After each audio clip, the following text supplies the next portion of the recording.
आज हम मिनारी, जो एक कोरियन अमेरिकन ड्रामा मूवी है, उसे एक्सप्लेन करने वाले हैं। इस मूवी को IMDb पे 7.7 की रेटिंग मिली है और इसे 2021 में ऑस्कर्स में 6 नॉमिनेशंस मिले हैं। शुरू करने से पहले वीडियो लाइक कर दें और सब्सक्राइब करना ना भूलें।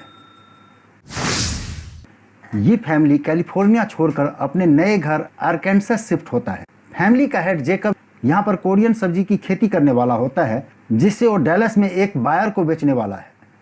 उसे खेती के लिए एक कुआं खोदना होगा, मगर उसे कुआं कहाँ खोदना चाहिए ये बताने वाला व्यक्ति जेकब से बहुत पैसा मांगता है। तो जेकब मना कर देता है और खुद से एक जगह एक वर्कर पॉल की मदद से कुआं खोद देता है। जेकब को अपने इस नए काम से बहुत उम्मीद होती है, लेकिन उसकी वाइफ मोनिका इससे बिल्कुल खुश नहीं होती है, क्योंकि ये जगह बहुत दूर होती है, यहाँ आसपास कोई नहीं रहता और उनके बेटे डेविड को दिल की बीमारी होती है और उसे अगर कुछ हुआ तो आसपास कोई डॉक्टर नहीं होगा, जिसकी वजह से मोनिका हमेशा डेविड को कोई काम करना या खेलने से मना करती रहती है। बच्चों का ध्यान रखने के लिए मोनिका अपनी मां सुंजा को साउथ कोरिया से अमेरिका बुला लेती है। डेविड को सुंजा के साथ रूम शेयर करना पड़ता है और उसे सुंजा बिल्कुल पसंद नहीं है और वो हमेशा उसे परेशान करता है, लेकिन फिर भी सुंजा अमेरिका में एडजस्ट होने और बच्चों से घुलने मिलने का ट्राई करती है। अब जेकब के वेजिटेबल्स दिखने शुरू हो जाते हैं, लेकिन उसका कुआं सूख जाता है और उसे ना चाहते हुए भी खेती के लिए पानी खरीदना पड़ता है। और लास्ट मिनट पर जिसको जेकब अपनी सब्जियां बेचने वाला होता है, वो खरीदने से मना कर देता है, जिससे वो काफ़ी परेशान हो जाता है। इस पर मोनिका उसे वापस कैलिफोर्निया चलने के लिए बोलती है, लेकिन जेकब मना कर देता है और उनकी शादी टूटने के कगार पर आ जाता है। वहीं सुंजा बच्चों को पास ही एक तालाब किनारे घुमाने ले जाती है और वहां पर मिनारी का पौधा लगाती है और उन्हें बताती है कि मिनारी के क्या फ़ायदे हैं और ये जगह मिनारी का पौधा लगाने के लिए एकदम परफेक्ट है। और अब डेविड भी सुंजा को पसंद करने लगता है, क्योंकि सुंजा उसको फिजिकल एक्टिविटी करने के लिए इनकरेज करती रहती है, जो उसे उसके पेरेंट्स नहीं करने देते थे। सुंजा उससे कहती है कि वो जितना वीक खुद को सोचता है उससे बहुत स्ट्रांग है। सुंजा को एक रात अचानक लकवा मार जाता है और अब उसे बोलने और चलने फिरने में बहुत दिक्कत होने लगती है।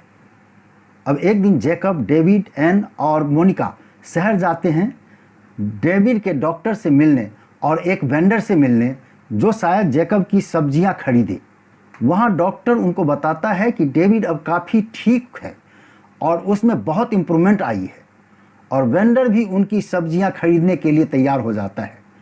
लेकिन फिर जेकब और मोनिका का झगड़ा शुरू हो जाता है, जहां जेकब बोलता है कि उसके लिए अभी सबसे इम्पोर्टेंट उनके न्यू बिजनेस हैं, मोनिका से भी ज़रूरी, जिससे मोनिका बहुत दुखी होती है और दोनों एक दूसरे से अलग होने का फैसला कर लेते हैं। वहाँ घर पर सुंजा कचरे में आग लगाती है और गलती से आग फैल जाती है और जिस स्टोर में सब्जियां रखी होती है वहाँ तक पहुँच जाती है। तभी जेकब वहाँ पहुँचता है और सब्जी निकालने में लग जाता है, जिसमें उसकी मदद करने मोनिका भी आ जाती है। लेकिन आग बहुत तेज़ी से फैल रही होती है और जेकब सब्जियों को छोड़कर मोनिका को बचा के बाहर भाग जाता है। और यहाँ पर साफ पता चल जाता है कि जेकब के लिए सब्जियों से ज़्यादा इम्पोर्टेंट मोनिका होती है। अगली सुबह सारी सब्जियां जल गई होती है, लेकिन पूरी फैमिली चैन की नींद सो रहे होते हैं, क्योंकि अब उनके सारे फैमिली मैटर्स सॉल्व हो चुके होते हैं। कुछ दिनों बाद कुआं खोदने की जगह बताने वाला फिर से जगह बताता है और इस बार जेकब के साथ मोनिका भी होती। फिर जेकब और डेविड तालाब किनारे मिनारी तोड़ने जाते हैं, जो अब बहुत अच्छी तरह से उग चुकी होती है। और जेकब बोलता है कि कैसे सुंजा ने मिनारी उगाने के लिए एकदम परफेक्ट जगह चुनी, और मूवी ख़त्म हो जाती है। दोस्तों, मिनारी को इस मूवी में एक मेटाफर की तरह यूज़ किया गया है। मिनारी एक पौधा होता है जिसे कोरिया और जापान में खाया जाता है, और इस पौधे की एक बात अजीब है कि ये पौधा अपने दूसरे साल में अच्छे से उगता है। पहले साल में ये एक बार मुरझा जाता है और दूसरे साल में अच्छे से उगता है, और इस मूवी में भी ऐसा ही हुआ। पहले साल की सब खेती बर्बाद हुई, लेकिन उसके बाद सब ठीक हो गया और इसीलिए इस मूवी का नाम मिनारी रखा गया है। तो दोस्तों, अगर आपको यह समरी पसंद आई है तो लाइक और शेयर करें और सब्सक्राइब करना ना भूलें, और कमेंट में बताएं कि आप और कौन सी मूवी की समरी देखना चाहेंगे।